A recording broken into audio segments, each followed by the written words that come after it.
मैं आपको मोटिवेट कर सकता हूं इस बात को कह करके कि आप एसआई की तैयारी करो। आप उन कांस्टेबल से सैल्यूट लगवा दोगे जो आपके साथ भर्ती आप नहीं हुए, वो हो गए और आपको चिढ़ा रहे हैं। आप उनको एक दिन सैल्यूट लगवा दोगे। पर मेरे भाई, ये बात प्रैक्टिकल में तो उन लोगों के लिए भी सत्य है कि जो सेलेक्ट हो गए, अगर वो भी अपनी तैयारी में लगा रहा तो ऑलरेडी वो आपसे ऊपर था, तभी वो सेलेक्ट हुआ। तो उसके पास नहीं है क्या यूपीएसआई का एग्जाम देने का मौका? है ना? और वो तो और ज्यादा फ्री है इस बात को लेकर के, टेंशन ही नहीं है, बेरोजगारी का धब्बा हट गया, फ्री माइंड से दूंगा। तो हो सकता है वो तो और अच्छा प्रदर्शन करे। आपको डिमोटिवेट नहीं कर रहा हूं, पर आप दूसरे एंगल से भी सोचो कि केवल मोटिवेशन से काम नहीं चलेगा। आपको यह भी देखना है कि भाई मेरा क्या एसआई पे लेवल भी है। क्रीम बच्चा जाएगा एसआई में, नो डाउट। 19,000 में जाना आसान है, 4,500 में जाना मुश्किल है। 19,000 को सिर्फ 12th पास देंगे, उसको ग्रेजुएट लोग भी देंगे, और जो सीजीएल में सेलेक्ट नहीं हो रहे वो भी देंगे, ये सच्चाई है। लेकिन कांस्टेबल में उनकी ओवरेज हो चुकी होगी, इसलिए वो नहीं दे पाएंगे। तो मेरे भाई, एसआई में सिलेक्शन वाकई मुश्किल है। आप ऐसे बहुत सारे बच्चे होंगे जो फाइनल मेरिट से बाहर हुए हैं और एसआई निकालेंगे, पर आप उस बात से मोटिवेट मत हो। आप ये देखो, क्या आप डिजर्व करते थे सेलेक्ट होना? फाइनल मेरिट में इत्तेफाक से कुछ ऐसा हुआ, गड़बड़ हुई, इस वजह से मैं रह गया, वरना तो मैं तो डिजर्विंग था। संभावनाएं पूरी थी, क्योंकि मैं यहां मॉक टेस्ट में 230-40 हर बार लाता था। तो भाई आप ऐसा ही टारगेट करो, आप तो पक्का सेलेक्ट होगे। लेकिन आप खींचतान के यहां भी कभी कट ऑफ के आसपास आ पाते थे और वहां रह गए। तो भाई या तो रहते या होते किनारे पे मुश्किल से। किनारे वाला तो वहां भी रहेगा, अब भी रहेगा वो यूपीएसआई में, वो तैयारी, वो सेलेक्ट भी हो गया, वो तैयारी भी करेगा, तब भी रहेगा। आप भी किनारे वाले उस जैसे ही हो। तो मेरे भाई, आप जो है थोड़ा सा इस बात को देखना कि क्या मेरे पास, अगर मैं एसआई को टारगेट कर लूं, मैं एसआई को अगर टारगेट कर लूं, तो क्या मेरा कांस्टेबल भी निकल जाएगा? मेरा कहने का मतलब, आप टारगेट एसआई को ही करो, पर कांस्टेबल को भूलना कभी नहीं कि कम से कम मैं इसकी तैयारी करूंगा तो ये तो पक्का निकाल लूंगा। मतलब ये आपकी थर्ड आई में होना ही चाहिए, तीसरी आंख हमेशा इस पर रहनी चाहिए, ठीक है, जो माइंड में होती है सिर्फ, कि भाई इस बात को नहीं भूलना है, तैयारी एसआई की करूंगा क्योंकि सब्जेक्ट ऑलमोस्ट सेम है, तो कांस्टेबल पक्का निकालूंगा। इस सोच से करो, एसआई की तैयारी करो, कोई दिक्कत नहीं है। क्या एसआई के बैच से कांस्टेबल हो जाएगा? 100% हो जाएगा। आपको कांस्टेबल का बैच ही नहीं लेना फिर, ये मैंने पिछली वीडियो में भी बताया है, ठीक है। चलो, तो लेकिन कोई ये मोटिवेट होकर कहे नहीं भाई एसआई, कांस्टेबल को तो अब दूर तक नहीं देखूंगा, तभी गम भुला पाऊंगा, ये बकवास बात है, कोरी बकवास है ये, ठीक है। चलो, रेलवे ग्रुप डी वाले बच्चे अब किस पर फोकस करें? रेलवे ग्रुप डी वाले बच्चे, तो बच्चों देखिए, रेलवे ग्रुप डी के लिए मैं हमेशा मैंने एक बात कही है। पहली बात तो इस बार 32,000 वैकेंसी हैं, ऑल इंडिया लेवल की है, फिर उसमें भी जोन वाइज है। तो रेलवे ग्रुप डी में सिलेक्शन आसान होगा, कांस्टेबल में। अगर आपके पास मौका है कि कांस्टेबल में भी मैं पूरी तरह से एलिजिबल हूं और मेरी एज वेज सब फिट आ रही है, तो आपका सिलेक्शन आसान कांस्टेबल में ही होगा। नौकरी करने में मजा कांस्टेबल की ही आएगा, ग्रुप डी में उतना अच्छा नौकरी करना आपको नहीं लगेगा, ये मैं आपको एश्योर करता हूं।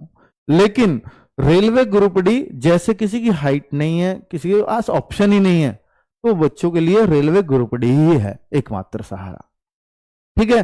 तो अगर आप कांस्टेबल में एलिजिबल बैठते हैं तो आपके लिए कांस्टेबल ही बेस्ट। अब आपका सर मैंने तो ग्रुप डी के लिए इतने महीने लगा दिए, मैंने इतना महीना इतना साइंस पढ़ा, तो मैं कब कह रहा हूं इसका एग्जाम मत देना। देना, आप कांस्टेबल का भी देना, ऑप्शन तो लेके चलना पड़ेगा ना, पर फोकस कांस्टेबल होना चाहिए इन दोनों में, क्योंकि इससे आसान भी सिलेक्शन उसमें है और इससे बेहतरीन नौकरी भी है। ये बात जरूर है कि ये टाइम से इसकी प्रक्रिया पूरी होगी, वो स्टेट का प्रोसेस से थोड़ा स्लो चलेगा। पर उसके लिए 1 साल डेडलाइन आ गई है। तो मेरे भाई इसको भी मैंने आपको अच्छे से बता दिया। बार बार बैच लेने पड़ते हैं, इसके लिए कुछ सलाह दें कि क्या करें। बहुत सही बात है। मैं हमेशा एक बात कहता हूं कि भाई देखिए, बार बार बैच लेने से छुटकारा लेना है, सबसे अच्छा सबसे आसान तरीका, सबसे बेस्ट तरीका है कि सिलेक्शन ले लो। शायद आपको बार बार बैच ना लेना पड़े फिर। हालांकि सिलेक्शन लेने वाले भी बार बार बैच लेते हैं। जैसे अब यूपी कांस्टेबल में सिलेक्शन ले लिया, अब वो यूपीएसआई का ले रहे हैं। अगर अपनी पोस्ट को बढ़ाने के लिए ले रहे हैं तो उन पर कभी जोर नहीं पड़ेगा, वो हमेशा खुश होकर लेंगे। अब यूपीएसआई बन गए, फिर वो सीजीएल के बैच में आ रहे हैं, बिल्कुल कोई दिक्कत नहीं है। सीजीएल या यूपीएसआई में हो गया, पीसीएस बनना है, भाई वो खुश होकर पैसे देंगे। वो बैच लेना, बार बार बैच लेना अच्छी बात है, उसमें हम पे कभी जोर नहीं पड़ता। हमें लगता है बहुत अच्छी बात है, बच्चे को भला हो रहा है तभी वो चूज कर रहा है नेक्स्ट पोस्ट के लिए। पर एक बच्चा बार बार फेल होना पड़े, उसको प्रेशर से बार बार बैच लेना पड़े, ये हम भी नहीं चाहते। मैं हमेशा एक बात कहता हूं, अगर इस बात से छुटकारा पाना है तो आप एक चीज कर लो बस, मैथ, रीजनिंग, जीएस, हिंदी या इंग्लिश जो भी आपका सब्जेक्ट है, इन 3 से 4 चीजों को एक बार थोरोली पूरे बैच से पढ़ दो और सब्जेक्ट पे कमांड कर लो। आपको कभी कोई बैच लेने की आवश्यकता नहीं है, फिर सिर्फ मॉक टेस्ट और प्रैक्टिस सेट कर रहे हैं, आपका सिलेक्शन हो जाएगा।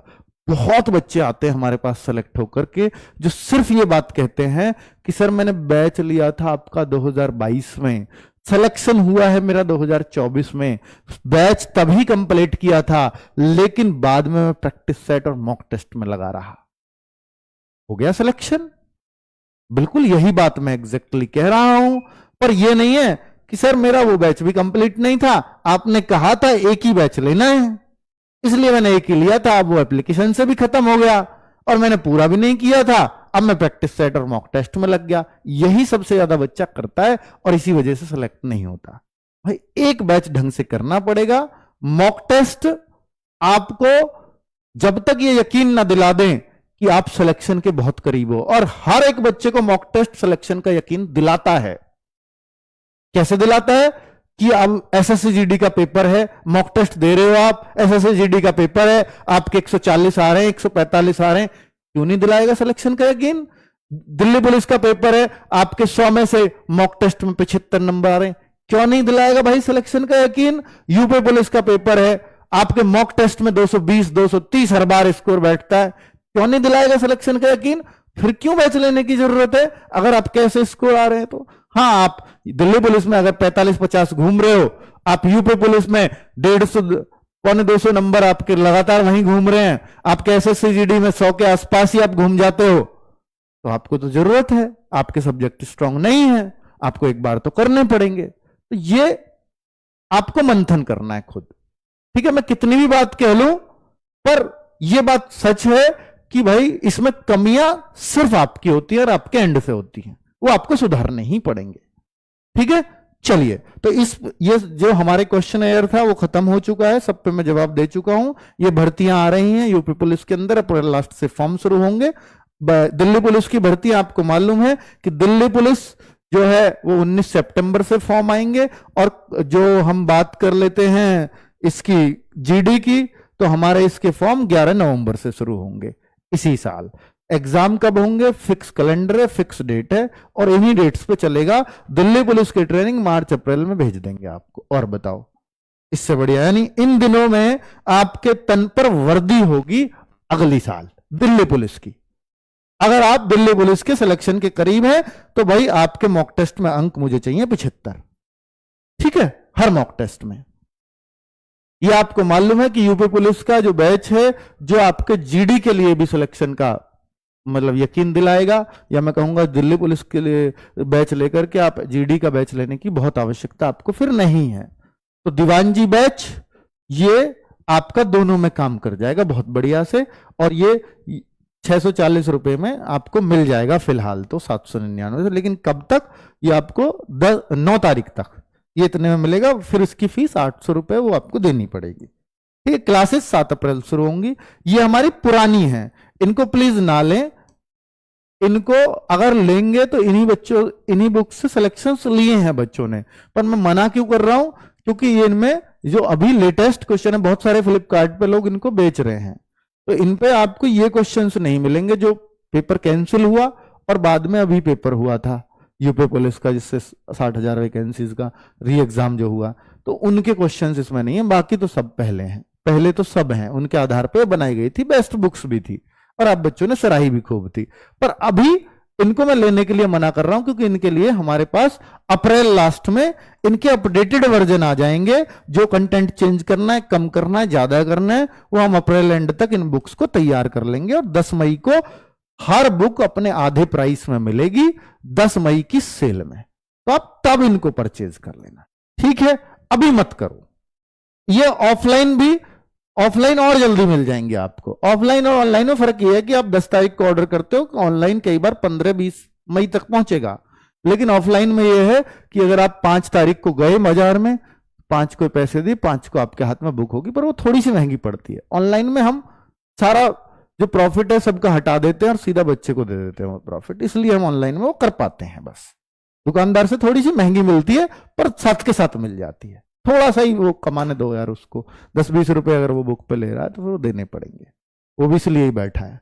चलो, एसएससी जीडी ये कर्मा बैच है। अगर आप एसएससी जीडी का बैच लेते हैं तो मैंने आपको बता दिया है कि भाई इसके क्या पूरा लेक्चर दे ही चुका हूं, तो भाई ये भी इसकी क्लासेस 14 अप्रैल से स्टार्ट होंगी। पर अदर स्टेट के, यूपी के बच्चों को तो मैं यूपी पुलिस ही सजेस्ट करूंगा, पर अगर अदर स्टेट के बच्चे हैं तो फिर कर्मा बैच उनके लिए बेस्ट है एसएससी जीडी में सिलेक्शन लेने के लिए, ठीक है? चलिए, ये एसएससी जीडी की बुक्स है जो अप्रैल एंड तक ही तैयार होंगी और ये भी आपको 10 मई में ही ऑफर में मिलेंगी। और अगर आप अपने स्टेट से किसी भी स्टेट के हो, आप चाहे वहीं पर मिल जाएंगे। हम इनको बंगाली में ट्रांसलेट का भी प्रयास कर रहे हैं, हम मराठी में भी ट्रांसलेट का प्रयास कर रहे हैं, आगे हम और लैंग्वेजेस में भी इनको ट्रांसलेट का प्रयास करेंगे, ठीक है? चलिए, तो जो आपकी डिमांड आ रही है उन पे हम गौर कर रहे हैं बच्चों। फिलहाल ये बाइलिंगुअल है, यानी एक बुक बाइलिंगुअल है, हिंदी इंग्लिश में क्वेश्चन, ये भी हिंदी इंग्लिश में, ये केवल हिंदी ही होगी और इसमें कुछ टर्म को इंग्लिश में लिखा गया है बस, जो मेन टर्म्स। ये यकीन बैच था जो दिल्ली पुलिस का, और आपको मालूम है इसकी क्लासेस 15 जनवरी से चल रही हैं, तो मैंने सबके बारे में आपको डिटेल में बताया है बात, ठीक है बच्चों? तो 15 जनवरी से क्लासेस चल रही हैं, तो ये ऑलरेडी इतना बैच आपका निकल भी चुका है। चलो, थैंक यू वेरी मच, नमस्ते।